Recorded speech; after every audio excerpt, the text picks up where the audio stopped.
Since yung title parang talks about ghosting sa relationship, na-experience nyo na ba na biglang nag-disappear ang partner nyo at ano naging effect nito sa inyo? Kahit sino sa cast, meron ba naka-experience nun? Diyos me, dalawa nga yung anak ko, di ba?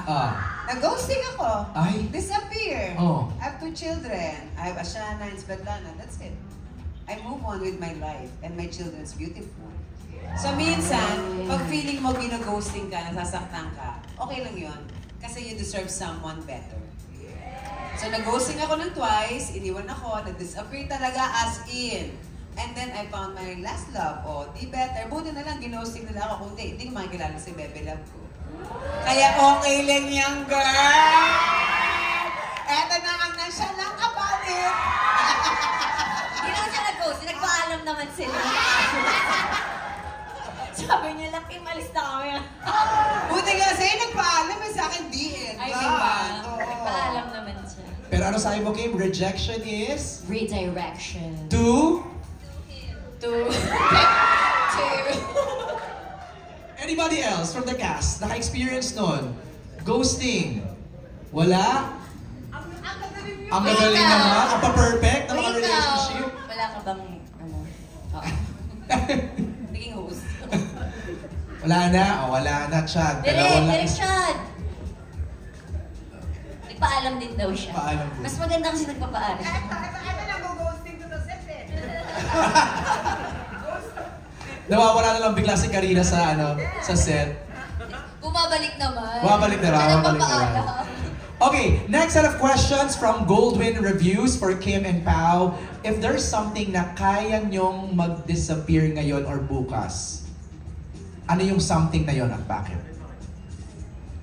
So it's something that you want to disappear, like tomorrow. Ano yung, is it a material thing? Or anything, no? Anything. Something na gusto ko mag-disappear bukas. Siyempre lahat ng sadness, lahat ng pain, gusto ko maalis na yun para happy na lang. Pero hindi ka naman magiging tao kung hindi ka nakakaramdam ng pain. So wala na lang. Pao? Sa akin parang gano'n rin in general. Siguro yung mga pain na nararamdaman ng mga tao. Mga paghihirap nila. Ayan, sana kung pwede lang mawala at pwedeng tanggalin. But ika nga sabi ni Kim, kailangan nating pagdaanan yan because because it's part of being human. Yes, at saka growth. Correct. Uy, maganda yung question, can you scroll it down? Ay, yung kanina nalampasan. Maganda yung tanong na yun eh. Parang what will make you disappear? Aside from love, what will make you disappear? What else can make you disappear? Okay, go lovely. Gusto ko yung sagot mo. Sa utang, di ba? Pag may utang ka, parang ayoko na. Disappear na lang ako. Disappear na lang ako. Yun. So aside sa love, sa utang, ganun. Diba? Ano ba? What else? Karina, Wilma, what else can make you disappear? Siguro kapag napagod na, Ay. ganyan. Sometimes you wanna be alone para may me time ka naman muna. Oo. Mula kay Joem Madrazo ng Deval Digital Creators. For Kim, what were your go-to self-care habits during the filming to balance the stress? Wow! Ba naman din yung tanong? Grabe naman, stress ba siya? Hindi Advice. Ako nag-workout naman ako tuwing umaga talaga. You guys work out together, right? Hindi naman lagi. Hindi naman lagi. Nagkakataon lang.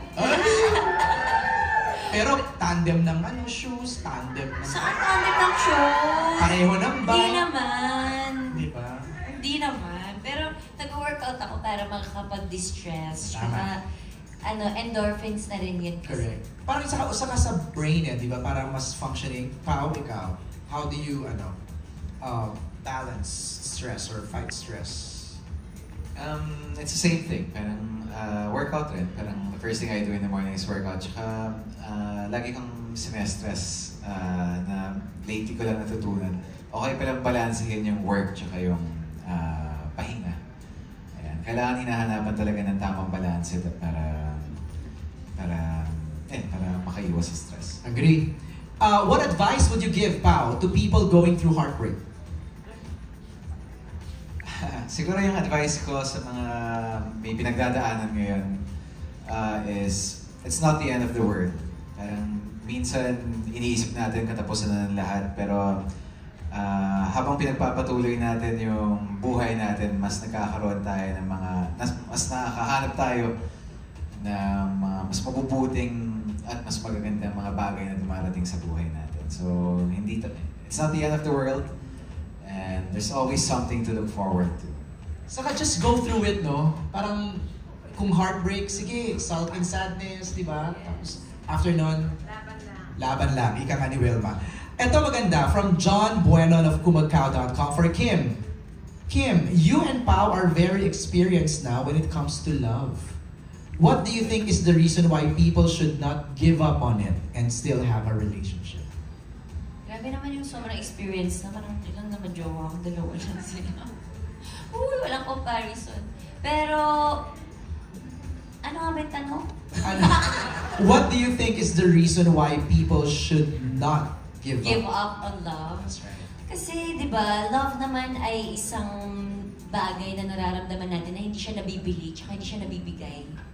Di ba, kahit sobrang trabaho mo, sobrang mabait kang tao, hindi naman siya kusang binibigay, in-experience siya. Tsaka part siya ng pagkatao natin, na kapag nagmahal tayo, masaya tayo, kapag nagmahal tayo, malungkot tayo. Ang daming nabibigay sa atin na emotions that makes us human. So, Lord,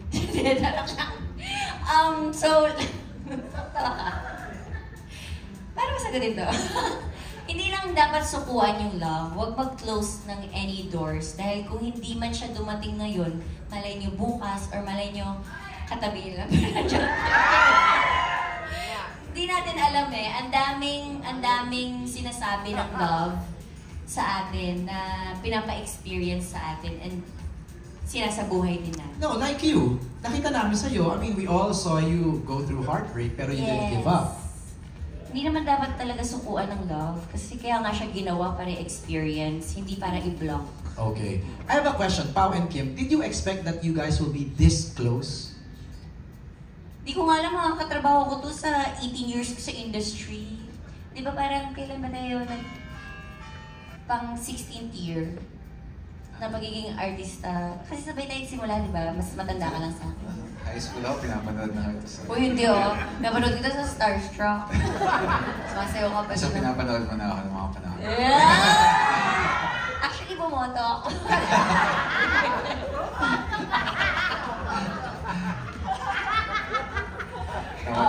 Nawala din ako. Mag-disappear na tayo. Sorry, what was the question again? Did you expect that you guys will be this close? Pero would you confirm first that you guys are close now? I would say yes after Okay. 3 projects together. Okay. But I never did. I never expected me to...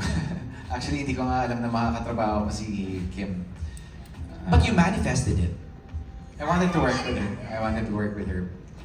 Pero, ayun, never ko talagang in-expect. Kasi parang, after a while, parang naging iba na rin yung tahak ng mga gusto kong gawin. So, hindi ko alam na kay Kim pala ang bagsak. Wala! Maniakan ko na lang yung media con na to. Okay, pahinga. Pero yung wala na pa yung question. May nabinig kami sa Fear March 26. You haven't answered it. I'm speechless. Did you expect it to be this close kayong dalawa?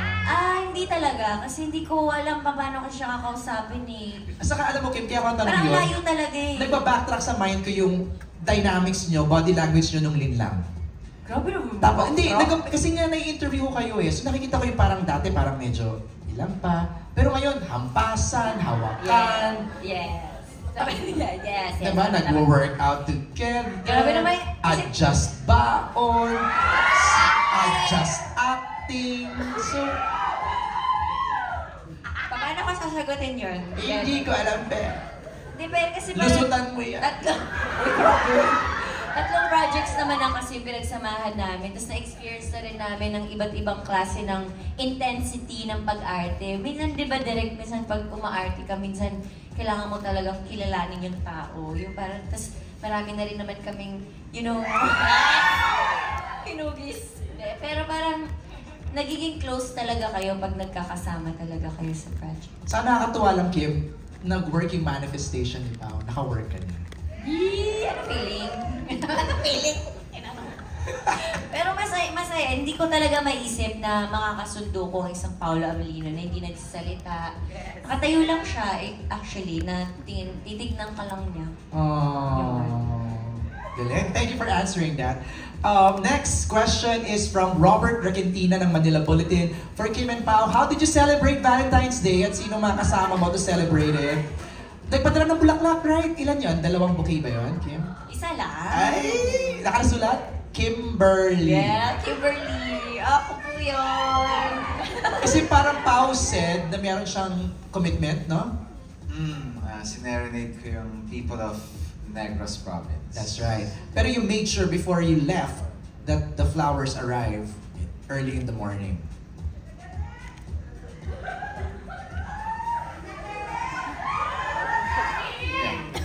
May pinadala akong flowers.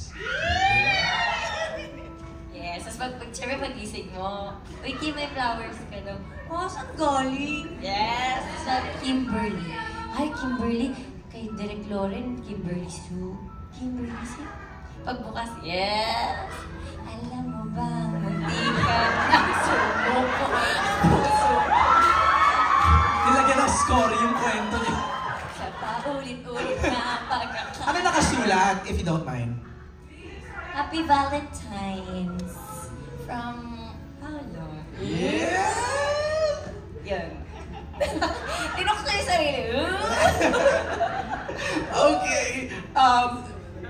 Salamat, Kim, for sharing that. Iniscoring ko yung sarili ko, di ba? Mukhang delikado na ako. Okay, balik lang tayo sa movie, no? Medyo nagiging ano na tayo, parang too personal.